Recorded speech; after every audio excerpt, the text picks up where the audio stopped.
Praise the lord. అందరికీ వందనాలు. యేసయ్య అతి పరిశుద్ధ నామములో మీ అందరికీ శుభాలు తెలియజేస్తున్నాను.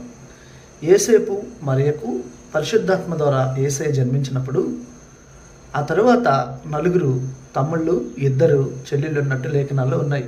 అయితే వాళ్ళెవరూ యేసయ్యను అంగీకరించలేదు, యేసయ్యను విశ్వసించలేదు, దూరం పెట్టేశారు, హక్కును చేర్చుకోలేదు. నీకు పిచ్చి పట్టింది అని తాళ్ళెత్తికెళ్ళారంట కట్టవేయడానికి. అయితే ఒకసారి ఆ సన్నివేశం ఆలోచించండి, ఎంత భయంకరమైనటువంటి సన్నివేశమో. యేసయ్య ఎలా భరించి ఉంటాడో. అయితే ఒక అద్భుతం తెలుసా? వాళ్ళు బతికున్నప్పుడే యేసయ్య తిరిగి లేచాడు, పునరుద్ధరణ అయ్యాడు, అందరికీ కనిపించాడు.